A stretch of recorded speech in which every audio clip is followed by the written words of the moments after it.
Congratulations on making it to the end of the course. Just wanted to give you an update and kind of talk you through what we're looking for in the final product. So, this is a master's level course, and for those of you who are taking it at the undergraduate level, there's still some pretty high expectations for the final product. The idea is to basically combine everything you've learned in the course into a final project. So let me just talk you through the overall aspects of the final project. Um, so you're going to be using the MTM final project template, and that is actually at the top of the course. It's right here. It says final project template and instructions. So you can just download the template, open it up, and then there's going to be 3 sections to the template. There's section 1, which is called the literature review, section 2, which is the project, and then section 3, which is self-evaluation. So I'm going to talk you through each of those sections. So for section 1, you're just going to follow the instructions for the template, at least for the book. So you're going to do a review of the 2 books you did in the course. That's going to be 1 to 2 pages. And then you're going to need, each week you're supposed to be doing a journal, a 1-paragraph journal on the articles and the videos you watch that week. So this is going to be where you combine what you've done for all 8 weeks and present that. So that's going to be section 1.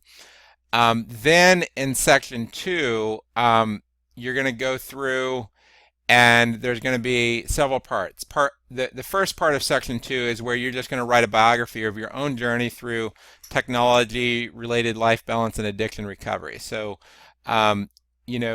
we basically follow Rick Warren's statement that we're all in recovery of some form or another. So, anything that you feel is relevant related to technology addictions. In some cases, you may have been significantly affected by others who had addictions too, but I want you to share, some of your own and some of others. And in some cases, you might have other addictions that, and I know some of you have shared, other addictions that, were relevant also besides technology-related addictions. So essentially, this is your time to do a testimony and how technology, your use of technology and media has been a part of your testimony. So you can reuse some of the material that you submitted in this course, but I want you to do some rewriting of it. So essentially, I want you to, part of the goal is for you to revise it based on what you've learned through this course. In many cases, whenever you're doing recovery, it's like peeling layers of an onion. You're going to have some new layers. You may realize, even in teaching this course, I realized I never thought I had any issues with gaming addiction, but I realized that I had a binging problem with games. And you might add something that you've learned about yourself, through this course. So then number 3, what you're going to do is essentially go through and write a detailed plan on how you're going to improve your media nutrition, life balance, and address any recovery issues for yourself, your family, your church, and community. So this is going to be 10 to 20 pages. The first section is going to be 5 to 10 pages, your biography. And you can reuse the media nutrition plan that you had in week 6, where you talked about, here's the plan that I'm going to use, but I want you to make some changes based on what you learned. So if you did a plan in week 6 and you weren't able to do it all, then change that. If you feel like there's some things you want to add to it, then change that. So I want you to put in your media nutrition plan. That's going to be one part of it. And then an accountability plan. Some of you may not need accountability for your technology use. Some of you may need it for other things, like if you're going to say you want to pray more, or say you want to read the Bible more, or say you want to eat less and exercise more. If you're going to do any of those things, you need to have an accountability partner. So the idea is you say, here's what I'm committing to, and then you talk to them, once a week or something along those lines, and you can share what you learned from this course. You can share the YouTube playlist from this course with them. and then you try to get a plan for regular communication. So since I've been in recovery for 19 years, I've had an accountability partner that I'm in contact, and most times it's at least weekly, but almost always at least monthly. And a part of this also is just being transparent to a spouse. So my spouse isn't my accountability partner, but I have no secrets, from my wife. So she knows where I am in my recovery process. She knows, generally how frequently I might have an incident, or if, I had a major incident or anything along those lines. And the same thing with, I have a board. I'm transparent to my board. I'm transparent to my pastor. That's a part of just living clean as a Christian, is that you're going to be transparent with any, major issues that you're dealing with. So that's your accountability plan.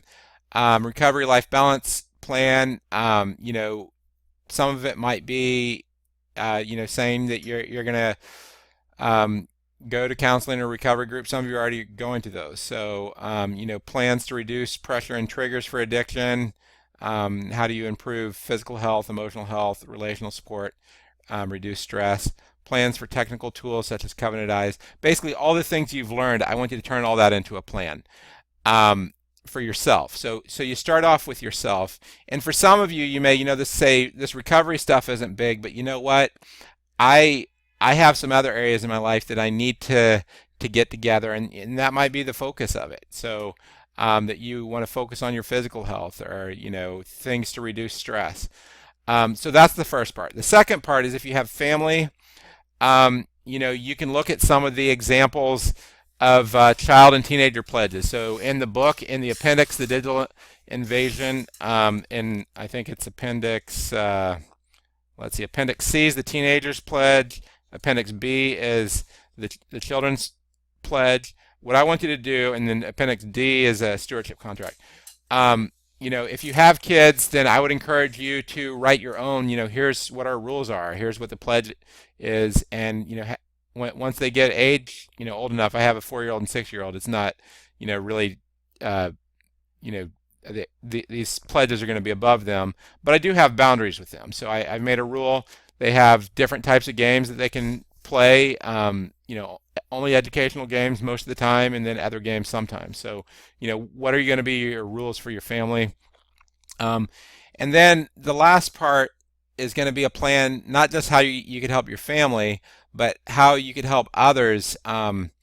So this could be a youth group, Bible study, church group, school, and I know some of you have said you've already talked with people. But what I want you to do, part of the idea is you learn something, you apply it to your own life, you apply it to your family, and then you help others out there. So you could just say, here's my plan. I want to share my story with other people about how technology addiction affected me. I'm going to write a book, or I'm going to write, my story to get it out there. How are you going to spread the word? So some of you may have access to youth groups, so you could, do it there, or in your church, or actually, do a testimony at your church, or even a sermon if you have access. And then the last part is a presentation. So not all of you will want to do a presentation, but this is something you could do. As a presentation, and usually how I do a presentation is every 2 pages of a presentation will count as 1 page of writing, but that's a very polished presentation. So if you're just giving me text in a presentation, it's probably going to be more like 4 pages to count as a page of writing. And the rules are, you can use, so the idea is you'd have a presentation you might do for a youth group or something, and I want it to be something real that you might actually present. Don't just imagine it. If you're in a Celebrate Recovery group, maybe you could share it with others. You can reuse my slides as long as you reference them. You don't get credit for them. It's not like you can say, oh, well, I'm going to use 50 of Andrew's slides, and then all of a sudden you're done with your paper. You don't get any credit for my slides, but you can use them as long as you reference them. But you do get credit for the slides you develop. So the end goal, the end product of what I want to see in this section, and the way this course looks, part of what you should be doing in the course is you should also be looking at the course syllabus for this course, and you want to look at the course outcomes, because the way master's level courses work, and really all courses, but most of our master's level courses, is we are essentially designing the course so that everything ties back into the outcomes. So you can look at the course syllabus, and on the second part there is these outcomes. So I want to know that you're able to do all these things, that you're able to monitor your media usage, set boundaries, communicate, the causes of technology-related addiction, communicate how, tech addiction has affected you, develop a plan for yourself. That's the big, part at the end. And develop a plan for others, and to be able to identify resources. So as you're doing this paper, it would be great if you can show some resources. This is research. So if you find other resources that would be helpful, you can do, if you find a YouTube video that might be helpful, you can embed that in a presentation. So the end result is that if you're a master's student, this should be 15 to 25 pages. Part 2 should be 15 to 25 pages. That doesn't include the appendix. It doesn't include any of the other stuff. And don't try doing the thing where you change it from double space to triple space, or put a bunch of spaces between paragraphs, because what I do is I take those spaces out and then I see how long the papers are. So if you're undergraduate, it's going to be 12 to 20 pages. So and then part 3 is going to follow the instructions in the project template, which essentially it's a self-evaluation. So reflect on what you've learned in the course, whether it's what you anticipated. And each course we view as open source. So we're looking for you to contribute to make this course better. What other resources would you suggest? So that is the summary of the final project. Again, try to get your final projects done on time, but if you have questions, send me an email. Thanks.